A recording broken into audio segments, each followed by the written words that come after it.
benção estar aqui nesta manhã, não é mesmo, meus irmãos? Estou muito feliz, agradecido ao ver como que Deus tem nos abençoado aqui como igreja do Senhor. Eu tenho uma comunicação para fazer para vocês, uma comunicação muito boa. Nasceu o Isaac nesse final de semana, filho do nosso diácono Markson e o Ishimana.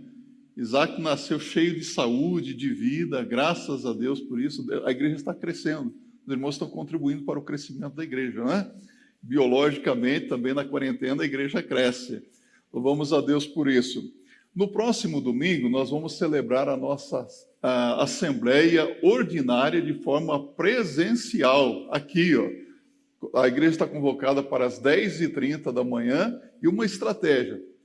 10h30 a assembleia, mas eu vou prorrogar e vou fazer a assembleia no final do culto, entendeu? Para nós atendermos às exigências de quórum. Pastor Jean-Luc, o coração está bom? Preparado? No próximo domingo, a sua aula será lá no Salão Social, Pastor Jean-Luc. Pastor Rodrigo, os jovens lá na sala deles também. Já podemos receber 60% da capacidade do templo aqui, então nós vamos começar a fazer as coisas da forma conforme a permissão das autoridades. A bem da verdade, meus irmãos, fala num novo normal. E cá com os nossos botões, se é novo, não é normal, não é? Ou nós estamos no normal, ou estamos numa fase nova. E eu acredito que está tudo normal, porque está tudo sob o controle de Deus, não é verdade? Tudo está dando certo. Deus tem nos abençoado muito.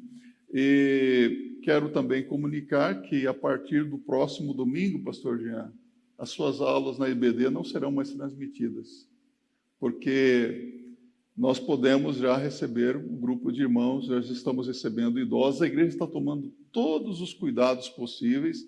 Se você não pode vir ao culto, nós entendemos, respeitamos isso. Se você está na faixa de risco, fique em casa mesmo, cuide da sua saúde, né? Devemos cuidar do templo do Espírito Santo, que é o nosso corpo. Nas quartas-feiras também o culto será presencial. Nós provavelmente só iremos transmitir a mensagem após o culto e talvez a partir do mês de novembro nós vamos transmitir as mensagens dos cultos que nós realizamos aqui. Estamos caminhando para isso. Ok? Combinado? A gente tem que combinar tudo antes, né? Porque senão as coisas complicam. Eu quero convidar você agora a abrir a sua Bíblia no Evangelho segundo escreveu João, no capítulo 19, um texto bem conhecido de todos nós, no verso 30. João, capítulo 19, verso 30. Você pode se colocar em pé. E a uma só voz, nós vamos ler este verso bíblico. João 19, verso 30. Eu vou pedir apenas aos irmãos, eu não sei se o problema é meu, mas o retorno está um pouquinho estridente aqui, talvez abaixar o volume, não sei, não entendo como é que funciona o som, não é? Vamos a uma só voz, irmãos? E quando Jesus tomou o vinagre, disse, está consumado, e inclinando a cabeça, entregou o Espírito. Repita comigo, está consumado, bem forte, está consumado. Oremos. Amado Deus e Pai eterno, nós louvamos o teu santo nome, agradecidos pela bênção de estarmos reunidos aqui para adorarmos o teu santo nome, para prestarmos esse culto ao Senhor, que é digno de receber todos os louvores, porquanto o Senhor tem nos abençoado, tem nos ajudado em nossas lutas, o Senhor tem nos sustentado na tua presença. E agora, Senhor, nós queremos suplicar que a tua presença seja percebida de uma forma muito real aqui nesta manhã. Que todos aqueles que estão acompanhando este culto possam ser tocados pela tua palavra, por teu Espírito Santo. Fala conosco, Senhor, pois oramos em nome de Jesus. Amém. Podem se assentar. Agora há pouco nós cantamos o belo hino que diz, eu amo a mensagem da cruz, não é? E quando nós cantamos esse hino, nós podemos expressar o nosso amor por Jesus, a nossa confiança no nome de nosso Senhor e Salvador Jesus Cristo. E eu quero dizer para você que eu amo a celebração da ceia do Senhor. Eu amo a mensagem da ceia do Senhor, porque quando nós participamos da ceia, nós relembramos todo o sofrimento de Jesus, o que Jesus padeceu por nós na cruz do Calvário. Nós trazemos à memória a morte, a ressurreição de nosso Senhor Jesus e meditamos no seu significado para as nossas vidas. Os momentos que antecederam a morte de nosso Senhor Jesus Cristo foram impactantes, cheios de significado. As palavras que Jesus disse na cruz, quanta profundidade elas possuem, meus irmãos e minhas irmãs. Eu não sei, mas aqueles momentos ali devem ter mexido muito com o Senhor Jesus. Ele ficou sabendo de como ele morreria, quando morreria, né? Ele veio para cumprir o plano de Deus, ele cumpriu obedientemente todo o planejamento que Deus fez para a sua vida. Eu não sei, mas se você soubesse quando você morreria, como você morreria, como é que isso mexeria com você?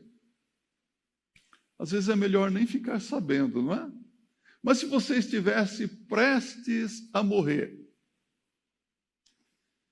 como você aproveitaria os últimos instantes da sua vida? Quais palavras você diria para os membros da sua família, para as pessoas que estivessem à sua volta? O que você diria para as pessoas? Tenho para mim que você não iria dizer qualquer coisa, não iria dizer o que dá na telha, né? Mas nem jogaria palavras ao vento. Você procuraria pronunciar palavras que fossem marcantes na vida das pessoas. Quem já teve a oportunidade de ver alguém partir para a eternidade, e até mesmo pessoas que estavam em agonia, certamente ficaram bem atentos às últimas palavras daquela pessoa.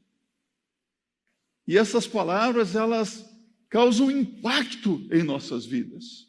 Assim, as palavras de nosso Senhor Jesus Cristo, elas causaram um grande impacto e até hoje causam impactos na vida daqueles que realmente creem em tudo que Jesus disse. Esse é o cristianismo. O cristianismo é diferente. O cristianismo é diferente de todas as religiões do mundo, porque fala de um Deus que sofre. Já viu Deus sofrer? Deus sofre, mas sofre por amor. Deus, ele se dá por amor aos pecadores. Como diz Paulo, Deus prova o seu amor para conosco em que Cristo morreu por nós, sendo nós ainda pecadores. É um amor, muitas vezes, incompreendido por muitas pessoas. Mas esse é o amor de um Deus que tem feridas. Eu amo a celebração da ceia do Senhor por isso. Porque todas as vezes que nós nos reunimos como igreja para celebrar a ceia do Senhor, e nós pensamos em tudo que Jesus padeceu, sofreu por nós, é como se fosse uma caminhada ao coração de Deus, né? Uma jornada ao coração de nosso Senhor e Salvador Jesus Cristo. Isso me impacta, isso me emociona, não sei como é que funciona com você, né?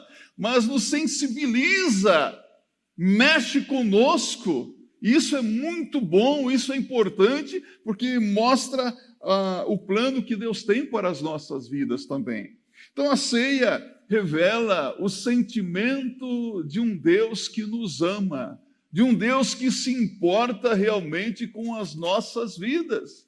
Aqui, nessas palavras de Jesus, nós notamos o quanto a ceia do Senhor, o quanto a morte de Jesus, a ressurreição de Jesus, a ascensão de Jesus é muito significativa. Porque não se pode falar sobre a morte de Jesus sem pensar em 4 eventos muito significativos. Primeiro, a morte de Jesus foi vicária. E você sabe o que significa isso, né? Substitutiva.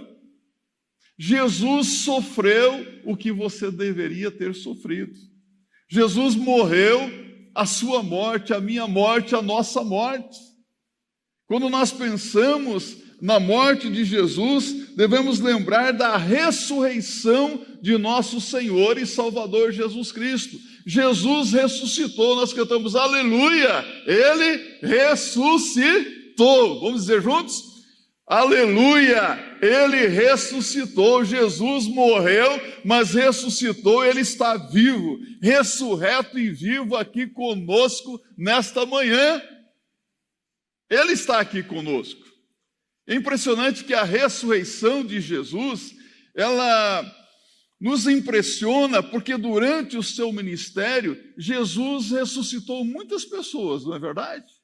Podemos pensar em Lázaro, a filha de Jairo, todas as pessoas que Jesus ressuscitou, elas tornaram a morrer. Mas Jesus, ele ressuscitou e continuou vivo. Ele está vivo, ressurreto e vivo. Por isso que é impactante essa ressurreição de Jesus. Quando falamos da morte de Jesus, nós precisamos lembrar do evento da ascensão. A palavra de Deus diz, o apóstolo Paulo diz em Filipenses, que 40 dias após a sua ressurreição, Jesus subiu aos céus. Jesus foi recebido nos céus, ele foi exaltado, ele foi glorificado, ele foi recebido pela milícia celestial, pelos santos anjos. Jesus ascendeu aos céus. O próprio Senhor Jesus Cristo disse que era necessário que ele fosse para que o outro Consolador viesse. Quem é o outro Consolador? O Espírito Santo da promessa. Promessa que se cumpriu em Atos, no capítulo 2, quando estavam os discípulos reunidos em oração. Todos eles foram cheios do Espírito Santo. O Espírito Santo veio para ficar conosco para sempre. Você já é habitado pelo Espírito Santo? Já recebeu o Espírito Santo de Deus? O Espírito Santo é o selo da promessa na vida do crente. É a garantia de que somos de Deus, de que estamos salvos pela graça de Deus, de que quando Jesus voltar nós também subiremos. Então, o outro evento é a segunda vinda de Cristo. Quando Jesus voltar, será algo impactante, porque a Bíblia nos diz que os mortos em Cristo ressuscitarão primeiro. Aqueles nossos queridos irmãos que partiram para a eternidade antes de nós, parentes queridos, amigos, crentes em Cristo, esses irão ressuscitar. E nós, os que estivermos vivos, a igreja será arrebatada. Nós subiremos com corpos transformados, glorificados, e nos encontraremos com Cristo nos ares, nas nuvens. Vai ser algo impressionante, não é? É um mistério como que vai ser essa transformação de nossos corpos. E eu acredito que eu vou estar lá naquele dia. Você vai estar? Tem certeza disso? Está garantido isso? Amém? Amém. Graças a Deus por isso. Será algo impactante, mas também haverá separação dos ímpios. O Senhor se assentará no seu trono. E como o pastor separa os bodes das ovelhas, ele separará os justos dos injustos. E os injustos receberão a justa sentença de condenação.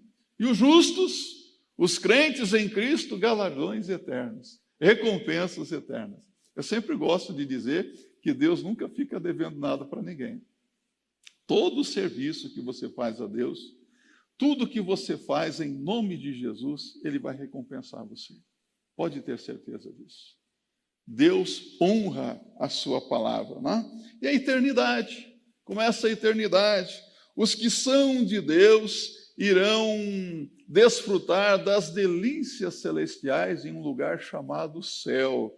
Jesus chama de a casa do meu Pai. os que são de Deus irão para o céu, e no céu vão desfrutar das bênçãos celestiais de uma forma intensa e profunda para todo sempre. Não será maravilhoso? E aqueles que não têm Jesus serão lançados em um lugar horrível chamado inferno, onde o teu bicho não morre e o fogo nunca se apaga. E nesse lugar sofrerão terrivelmente de forma profunda e intensa para todo sempre. Esse é um lugar terrível. Então, todas as vezes que nós nos reunimos como igreja para celebrar a ceia do Senhor, devemos trazer isso em mente também. Mas voltemos para o nosso texto lido aqui. Jesus disse, está consumado. João 19:30. Está consumado o quê? Sabe, o sofrimento de Jesus começou no jardim do Getsemane, quando ele foi preso. Como sofreu Jesus, não é? Mas termina com o seu último suspiro na cruz do Calvário, quando ele diz, está consumado. Está consumado é uma palavra de conclusão, de finalização. Jesus Cristo veio e realizou a obra de uma forma perfeita, de uma forma completa. Ele diz, olha, eu finalizei o trabalho, eu concluí a obra. Há pessoas que começam bem as coisas, mas não terminam, não é verdade? Às vezes nós nos deparamos com pessoas que têm tantas ideias maravilhosas, não é? Vivem deslumbradas com seus projetos, com seus planejamentos, e não, eu estou planejando isso, e começam até bem, às vezes até começam a construir uma casa, não é? E fica nos alicerces, e nunca conclui a casa, nunca conclui a obra que iniciou, ou seja, tem muito planejamento, mas não tem o acabamento, a acabativa, né? O fazejamento se complica no andar da carruagem, não é? Então é preciso ter planejamento, ter iniciativa, mas ter também acabativa. Há pessoas que começam a construir uma casa e não terminam. Já viu essas obras aí que estão espalhadas por todo o Brasil? Tem muito elefante branco por aí, não tem? Obras que foram iniciadas, mas nunca foram concluídas. É como o escritor, ele está escrevendo, de repente a caneta cai da mão dele, acabou. Não concluiu o seu livro, não concluiu o artigo. O pintor está pintando a tela ali, de repente o pincel cai da mão, acabou. O escultor tem o cinzel nos dedos, né? O cinzel cai da mão, a obra que ele pensava fazer não conclui. Mas Jesus Cristo disse, está consumado. Ele começou a obra e ele terminou a obra. Ele está dizendo, está feito. Ou seja, ele veio realizar um ministério de salvação de vidas, e ele fez o que deveria ter sido feito. Então, nada que alguém faça pode alterar o que o nosso Senhor Jesus Cristo já fez. Jesus Cristo já fez tudo o que precisava ser feito para a nossa salvação, para a salvação de qualquer pessoa. Alguém pode até dizer, mas eu não aceito o que Jesus Cristo fez. Problema seu. Se a pessoa aceitar ou não aceitar, isso não vai anular em nada a obra que Jesus já realizou. Ele diz, está feito, já está concluído. Nada vai alterar o que eu fiz. Está pronta a obra. E ainda mais está dizendo, está pago. O preço da nossa rebelião, do nosso distanciamento de Deus, também foi pago por nosso Senhor Jesus Cristo. Eu quero convidar você a abrir a sua Bíblia em Colossenses capítulo 2, versos 13 a 15, e acompanhar o que Jesus diz aqui para nós, o que a palavra de Deus nos diz pela boca do apóstolo Paulo. Paulo diz, e quando vós estáveis mortos nos pecados e na incircuncisão da vossa carne, vos vivificou juntamente com ele, perdoando-vos todas as ofensas, havendo riscado a cédula que era contra nós nas suas ordenanças, a qual de alguma maneira nos era contrária, e atirou do meio de nós, cravando-a na cruz, e despojando os principados e potestades, os expôs publicamente e deles triunfou em si mesmo. Olha que bênção, olha a vitória aqui. Então, o preço da nossa redenção precisava ser pago. E Jesus foi lá e pagou o preço. Pagou o preço com o seu próprio sangue. E isso Jesus fez na cruz. Quando Jesus diz está consumado, ele disse está cumprido. Eu cumpri o que precisava ser feito. Todas as promessas bíblicas que falavam sobre a vinda do Messias, o Messias esperado, o desejado das nações, todas essas promessas que falavam sobre a salvação do pecador se cumpriu perfeitamente em Jesus Cristo. Jesus cumpriu todas as promessas. Não ficou nenhuma promessa para se cumprir. Sabia disso? Cumpriu tudo. Todas as promessas feitas aqui. Está completo, diz Jesus. Filipenses capítulo 2, mais uma vez a Bíblia diz, pela boca do apóstolo Paulo, que Deus recebeu Jesus nos céus, exaltado, glorificado. Jesus, o nome acima de todos os nomes. Repita comigo, o nome acima de todos os nomes. Não há ninguém superior a Jesus Cristo. Todos vão ter que dobrar os seus joelhos e reconhecer que Jesus Cristo é o Senhor para a glória de Deus, o Pai. Então, além de fazer tudo de uma forma perfeita, Jesus fez como Senhor dos senhores, como Rei dos reis, como Mestre dos mestres. Jesus Cristo fez tudo ordenadamente, tudo de uma forma muito perfeita, maravilhosa. Como é lindo quando nós vemos alguém fazendo as coisas de uma forma perfeita, não é? Quantas vezes você já viu algo que alguém fez e falou, nossa, isso aqui ficou muito bem feito. E às vezes nós chegamos a exclamar, eu não saberia fazer igual. Há coisas que eu não sei fazer que você sabe. Ninguém poderia fazer como Jesus fez. Ele fez com maestria aqui. Não ficou nada para trás. Então, a crucificação, a morte, a ressurreição, a ascensão, a segunda vinda de nosso Senhor Jesus Cristo, tudo isso faz parte do plano de Deus para a salvação do pecador perdido, do plano de vitória sobre o inimigo das nossas almas, sobre Satanás. Jesus Cristo vem e nos dá uma vitória completa, cabal, uma vitória perfeita. Jesus Cristo, desde o início, sabia qual era o plano de Deus para a sua vida. E ele se submeteu a esse plano de Deus. Ele foi obediente até a morte, morte de cruz, nos diz a palavra. Aqui eu quero perguntar para você. Você já conhece qual é o plano que Deus tem para a sua vida?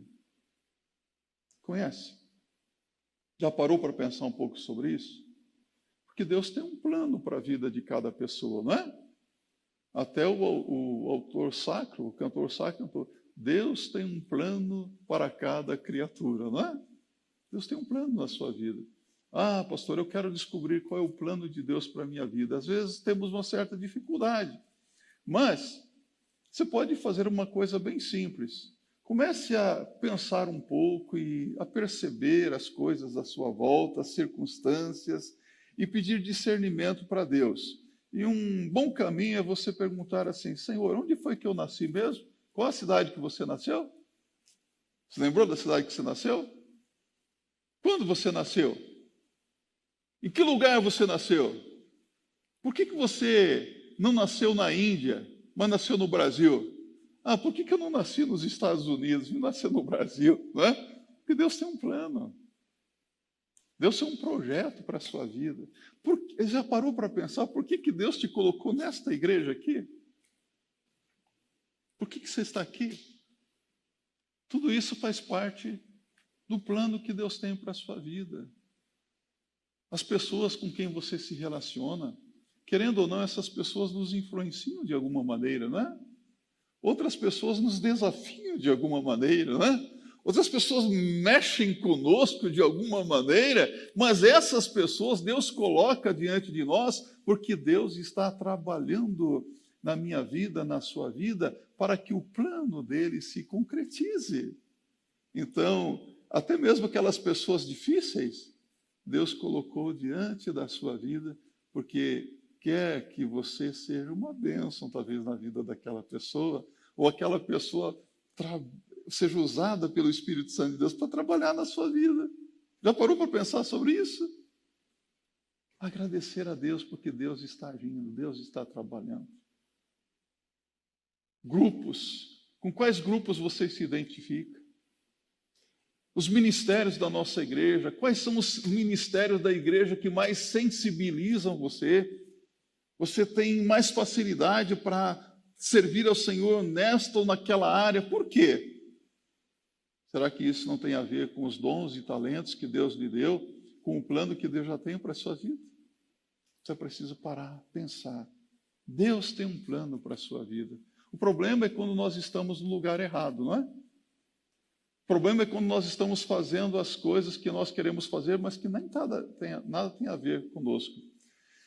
Aqui na nossa igreja, ao longo dos anos, eu pude perceber que há muitas pessoas capacitadas, habilidosas, que aí fora são excelentes mestres, professores, mas quando você coloca numa classe de escola bíblica, não dá certo. Você sabe por quê?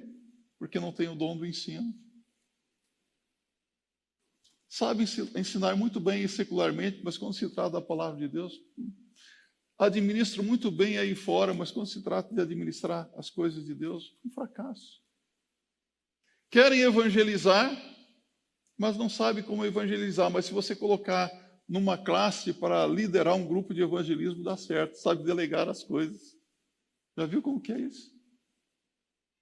Tem que descobrir a vontade de Deus, o plano de Deus. Jesus soube desde sempre qual era o plano que o Pai tinha para a vida dele. E ele procurou andar de acordo com o plano de Deus. Então nós precisamos saber qual é o plano que Deus tem para a minha vida. É um desafio constante que você tem diante de Deus. Você pode citar personagens bíblicos, como essa no livro de Gênesis, Moisés, Abraão, Isaac, Jacó, José. Aí você vai para o Novo Testamento, você pega outros personagens como Paulo, Pedro, Lucas, né? Todos esses personagens, meus irmãos, eles viveram de tal maneira que foram obedientes ao plano que Deus tinha para a vida deles. Seguiram o exemplo de nosso Senhor Jesus Cristo. Puderam, ao final de suas vidas, declarar como o apóstolo Paulo em 2 Timóteo 4, verso 7. Não abra a sua Bíblia. Repita comigo. Combati o bom combate. Completei a carreira. Guardei a fé. Já pensou no final da sua vida se poder dizer isso? Eu combati o bom combate. Completei a carreira e guardei a fé. Não me desviei. Eu permaneci firme no plano que Deus tinha para a minha vida. Ah, que alegria, meus irmãos. Se você chegar até o final da sua vida e falar, olha, eu perseverei até o fim da minha fé em Jesus Cristo. Eu não fui desobediente a Deus e a sua palavra. Eu permaneci firme de acordo com a vontade de Deus. Não será uma grande glória para o reino de Deus?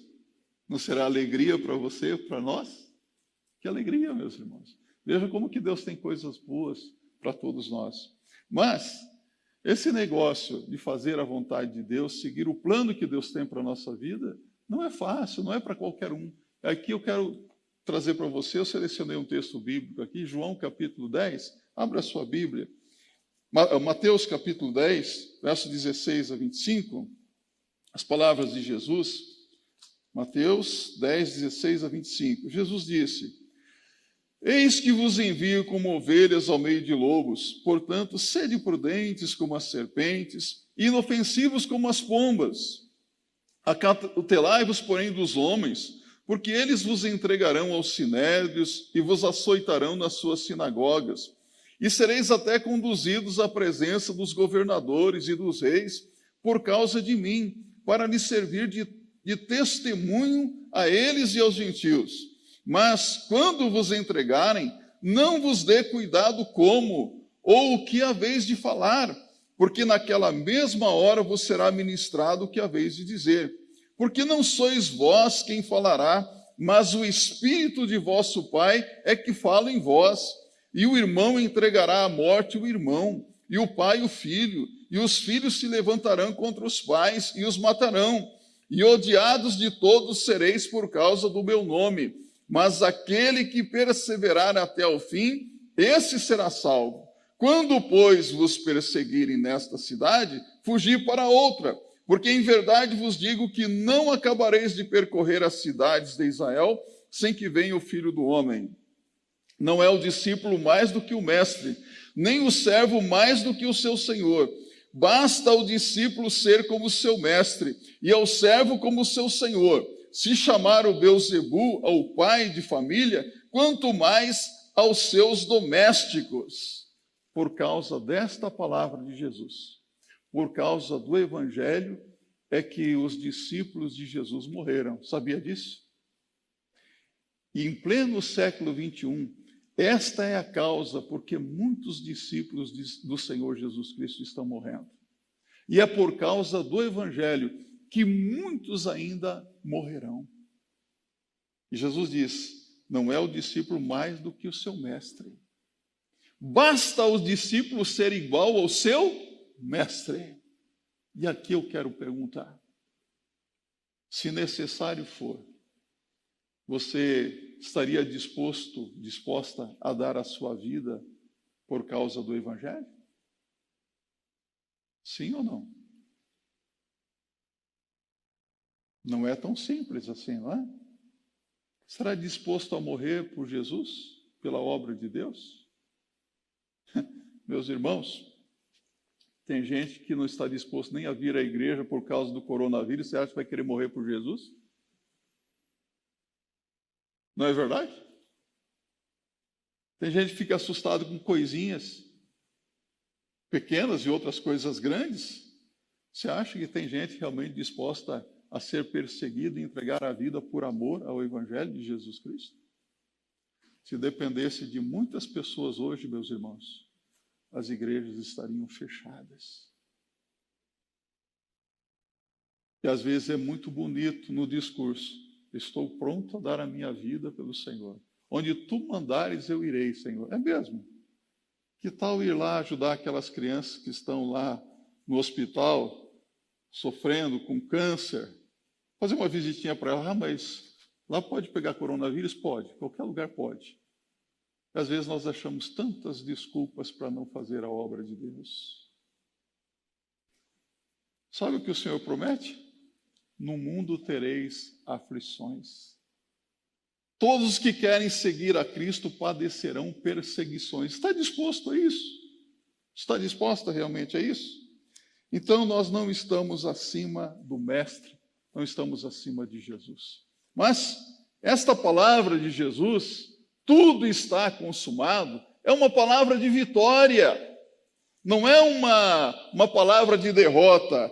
Você abre a sua Bíblia aqui em Lucas 23, verso 46, a Bíblia diz, e clamando Jesus com grande voz disse, Pai, nas tuas mãos entrego o meu espírito. E havendo dito isto, expirou. Este verso bíblico aqui fala que Jesus deu um grande grito antes de morrer. Que grito foi esse? Foi um brado, não foi um grito de um homem derrotado, mas um grito de vitória.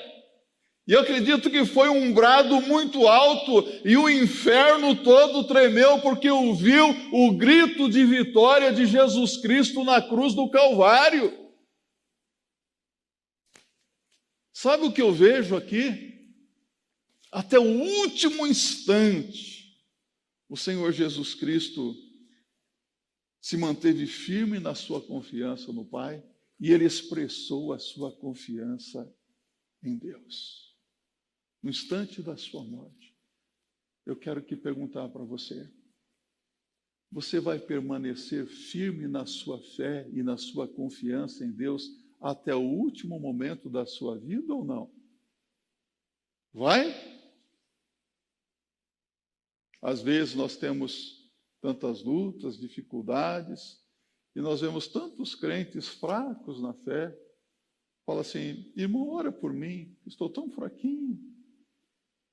Eu preciso manter a confiança em Deus em toda e qualquer circunstância da vida.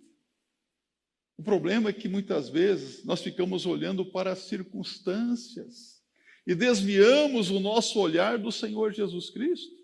A Bíblia diz: olhando para Jesus, o autor e consumador da nossa fé. Se nós desviarmos o nosso olhar de Jesus, aí as coisas vão se complicando.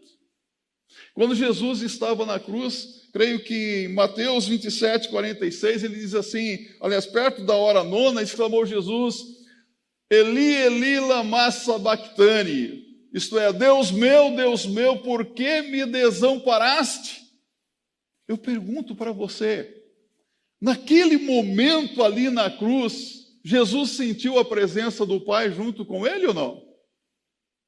Resposta: não. Ele diz: por que me desamparaste? Parece um paradoxo da vida cristã. Ele não sentiu a presença do Pai, mas o Pai estava vendo tudo, estava acompanhando tudo. Olha aqui para mim. Mesmo quando você não sentir a presença de Deus, você deve buscar comunhão com Ele. É uma onda de crente hoje vivendo de sentimentos, de emoções. Ah, eu não senti. Quem disse que você precisa sentir?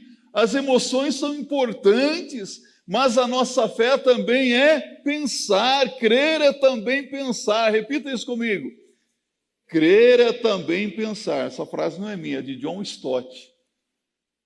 Crer é também pensar. Ah, eu não senti que estou salvo. Mas você crê em Jesus? Você confia?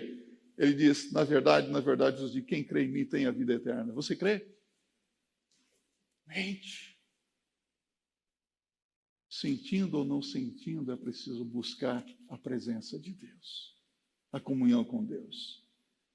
Eu vou dizer uma coisa para você. Às vezes eu pego um texto bíblico, começo a estudar: ah, Senhor, eu não estou sentindo nada aqui. Eu não estou sentindo, porque aquela mensagem não é para mim. Eu começo a orar, prego. Aí, pastor, muito obrigado pela mensagem que o Senhor me deu. Quanto consolo para o meu coração. E às vezes é incrível que a mensagem não é de consolo, é de exortação. E o Espírito Santo trouxe conforto, paz àquele coração. Como que a palavra de Deus é linda e maravilhosa, não é?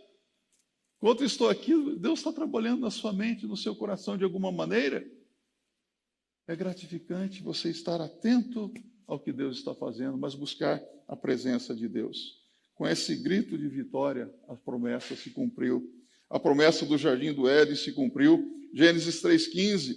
E porém inimizade entre ti e a mulher, entre a tua semente e a tua semente. Esta te ferirá a cabeça e tu lhe ferirás o calcanhar. Jesus derrotou o diabo na cruz. Colossenses 2,15.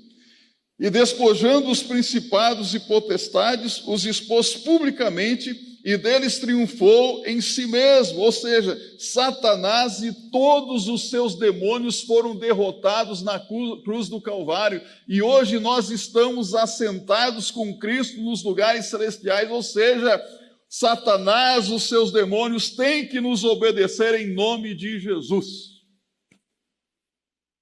O poder não está em nós, não. O poder está no nome de Jesus. Mas tem que estar certo se está em Cristo Jesus. Está em Cristo? Já tem Jesus como Senhor e Salvador da sua vida? Amém. O inimigo não lhe toca mais.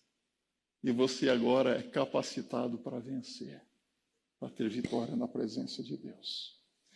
Finalmente, é uma palavra de consolo. A dívida pelo pecado foi paga. Eu gosto dessa palavra, tudo está consumado, que é aquela pequena palavrinha, quem já fez o evangelismo explosivo aqui, aprendeu muito bem a palavra no original, no grego, que é tetelestai, significa o preço está pago. A dívida está paga. E Jesus pagou de uma forma completa, não foi a entrada. Né? Você vai comprar um automóvel hoje e falar, deu tantos por cento de entrada e você vai parcelar aí em 40, 60 meses a prestação, não é mais ou menos assim? Jesus não deu a entrada, Jesus não pagou a primeira prestação, Jesus pagou toda a dívida. Sabe aqueles pecados horríveis que você possa ter cometido lá no passado? Jesus pagou. Pecado que porventura você venha cometer hoje, neste dia, Jesus já pagou por esses pecados também. E se acidentalmente lá no futuro você vier a cometer algum pecado, já está tudo pago, passado, presente e futuro. Que bênção, meus irmãos. Tudo pago. Eu fico muito feliz quando eu consigo pagar uma dívida. É assim com você? Você fala, nossa, eu consegui pagar, eu consegui quitar a prestação daquele objeto lá da minha casa, a prestação daquele sofá. Ufa, que alívio, não tenho mais dívida. Não é gostoso isso? Nossa dívida está paga. Jesus pagou tudo. Glórias ao seu santo nome. Então Jesus, meus irmãos, nos apresenta aqui a possibilidade de perdão, de salvação e viver uma vida de acordo com o plano que Deus tem para cada um de nós. Então descanse nessa palavra de Jesus. Repita comigo, tudo está consumado. Vamos? Tudo está consumado. Confie, descanse, agradeça a Deus pelo privilégio de participar da celebração da ceia nessa manhã também. E participe com toda a alegria no seu coração. Mas participe em comunhão com Deus, em comunhão com os seus irmãos e irmãs em Cristo Jesus. Eu tenho um grande desejo no meu coração como pastor. O meu desejo é ser um homem cada vez melhor na presença de Deus. Eu olho assim para mim e falo, meu Deus, tem tanta coisa que eu tenho que acertar na minha vida ainda. Eu vejo no meu coração, eu não sou tão bonzinho como eu gostaria de ser. E eu gostaria que você também, como crente, fosse um homem melhor, uma mulher melhor. Esse é o meu desafio como pastor. Que os membros dessa igreja sejam pessoas melhores nessa sociedade, que realmente obedeçam a Deus. Você pode desobedecer, mas você tem tudo para obedecer e fazer com que o plano de Deus se realize na sua vida. Vamos viver assim para a glória de Deus? Se coloque em pé, vamos orar ao Senhor. Amado Deus e Pai eterno, somos muito agradecidos por Tua presença sobre nós, entre nós, em nós, por sermos habitação do Espírito Santo. Obrigado por Tua palavra que foi lida e suplicamos que o Teu Espírito Santo continue trabalhando de tal maneira na nossa mente e no coração, para que, descansando na promessa da Tua palavra, descansando nessa palavra de Jesus de que tudo está consumado, possamos realmente viver na Tua presença, cumprindo com os planos que o Senhor tem para as nossas vidas. Obrigado por Teu perdão, salvação em nossas vidas e suplicamos também por qualquer pessoa que talvez esteja nos ouvindo agora e que ainda não tem certeza do seu perdão, da sua salvação, que o Teu Espírito Santo convença do pecado, da justiça e do juízo e que hoje seja o dia também da sua rendição a Cristo. Que possa se apropriar de toda a promessa da Tua palavra que Cristo conseguiu por nós na cruz do Calvário. Oramos agradecidos em nome de Jesus. Amém.